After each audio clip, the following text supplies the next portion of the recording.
Halo guys, Assalamualaikum warahmatullahi wabarakatuh. Selamat datang kembali di channel pembelajaran Rinovianti. Hari ini kita akan membahas materi pencemaran lingkungan. Sebenarnya agak sedih ya kalau bahas tentang pencemaran lingkungan, tapi semoga setelah membahas bab ini, kita dapat menjaga lingkungan kita lebih baik lagi dan memperbaiki keadaan yang ada. Pada bab ini ada 3 pokok bahasan utama, yaitu pencemaran air, pencemaran tanah, dan pencemaran udara. Sebelum lanjut ke materi pelajaran, yuk di-subscribe dulu channel ini sebagai bentuk dukungan kalian terhadap channel ini. Udah? Kalau udah, yuk check it out!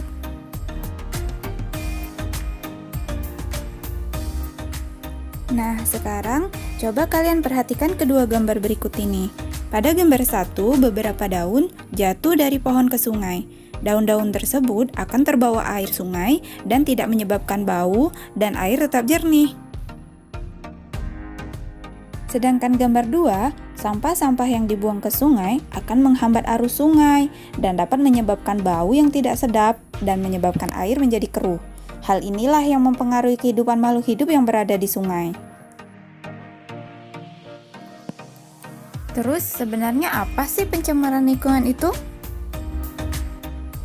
Nah, adik-adik, pencemaran lingkungan adalah masuknya atau dimasukkannya makhluk hidup, zat, energi, dan atau komponen lain ke dalam lingkungan hidup oleh kegiatan manusia sehingga kualitasnya turun dan membuat lingkungan tidak dapat berfungsi sesuai peruntukannya. Agak panjang ya pengertiannya, tapi singkatnya begini. Pencemaran lingkungan adalah rusaknya lingkungan hidup akibat perbuatan manusia. Selain itu, pencemaran dapat juga diakibatkan oleh faktor alam. Contohnya gunung meletus yang menimbulkan abu vulkanik. Yuk kita mulai dengan pencemaran air. Masih semangat kan? Ada beberapa faktor yang menyebabkan pencemaran air. Yang pertama, limbah industri. Kegiatan industri selain menghasilkan produk utama atau bahan jadi, juga menghasilkan produk sampingan yang tidak terpakai, yaitu limbah. Jenis limbah yang berasal dari industri dapat berupa limbah organik yang berbau, seperti limbah pabrik tekstil dan limbah pabrik kertas.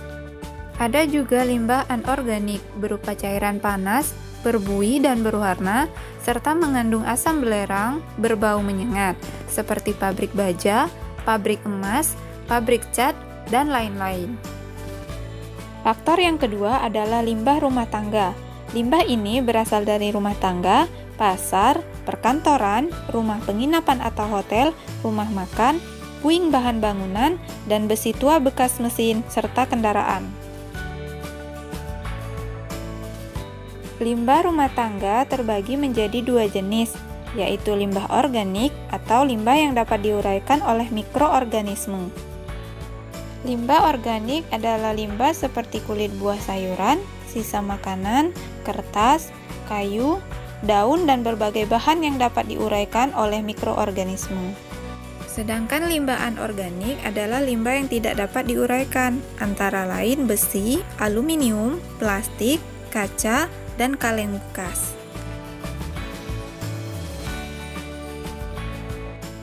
Masih semangat kan? Yuk kita lanjut ke yang ketiga, yaitu limbah pertanian. Air limbah pertanian sebenarnya tidak menimbulkan dampak negatif pada lingkungan. Namun, penggunaan pupuk dan pestisida yang berlebihan mengakibatkan blooming algae.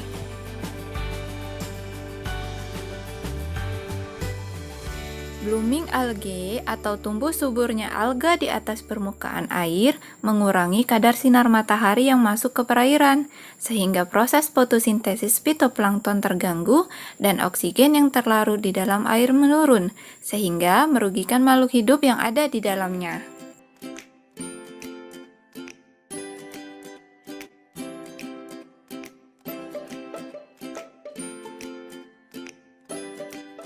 Pencemaran air tentunya akan menghasilkan dampak negatif, seperti penurunan kualitas lingkungan, gangguan kesehatan, pemekatan hayati, mengganggu pemandangan, dan mempercepat proses kerusakan benda. Ada 3 cara yang dapat dilakukan untuk mengatasi pencemaran air. Yang pertama, pembuatan kolam stabilitas. Yang kedua, pembuatan instalasi pengelolaan air limbah atau IPAL. Dan yang ketiga, pengolahan Exerta. Nah, adik-adik, dalam meminimalisasi sampah dikenal prinsip penerapan 4R, yaitu recycle, reuse, reduce, dan refire. Sekarang kita mulai dari yang pertama, yaitu recycle, atau menggunakan kembali bahan setelah melalui proses pengolahan. Contohnya seperti ini.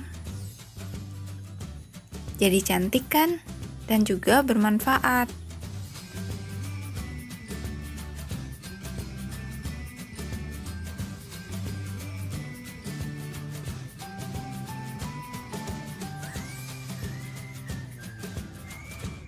Selanjutnya, reuse atau upaya memanfaatkan lagi barang atau bahan agar tidak menjadi sampah.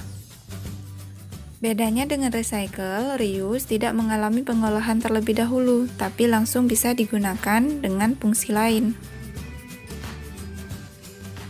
Yang ketiga, ada reduce atau upaya mengurangi penggunaan barang yang akan menghasilkan sampah. Contohnya, dalam berbelanja, kita dapat mengurangi pemakaian tas kresek, juga memilih produk yang bisa didaur ulang. Oh iya, penggunaan pempes cuci ulang atau pempes kain itu juga termasuk dalam program reduce loh. Yang terakhir ada refire, yaitu melakukan pemeliharaan lingkungan. Tindakan ini bisa kita mulai dengan cara membuang sampah pada tempatnya ya. Oke, kita lanjut lagi ya.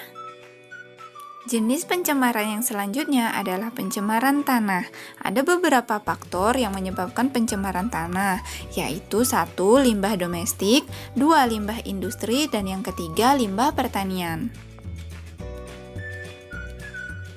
Untuk mengatasi pencemaran tanah yang sudah terjadi, maka ada 2 cara yang bisa kita pakai.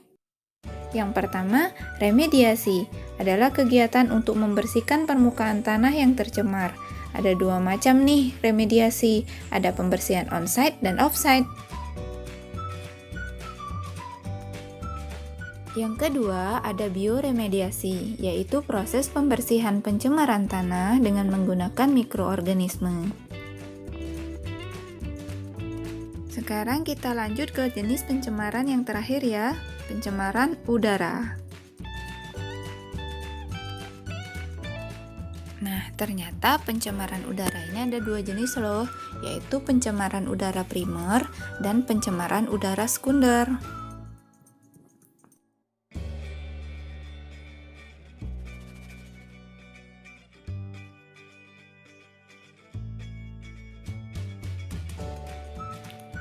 Penyebab pencemaran udara ada 2 macam, yaitu aktivitas alam dan aktivitas manusia. Contoh aktivitas alam misalnya dari kotoran hewan ternak yang mengandung senyawa metana dan dapat menyebabkan terjadinya pemanasan global. Sedangkan aktivitas manusia yang dapat menyebabkan pencemaran udara adalah pembakaran sampah, asap-asap industri, asap kendaraan, asap rokok, serta senyawa kimia buangan seperti CFC dan lain-lain. Seperti jenis pencemaran yang lain, pencemaran udara juga dapat menimbulkan dampak negatif. Yang pertama, bagi kesehatan.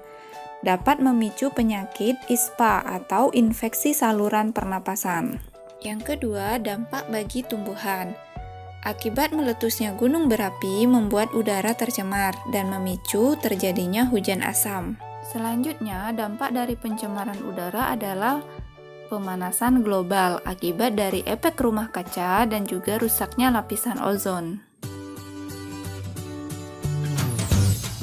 Terima kasih telah menyaksikan video ini sampai akhir. Yuk kita jaga lingkungan kita. Kalau bukan kita, siapa lagi? Kalau bukan sekarang, kapan lagi? See you on next video. Dadah!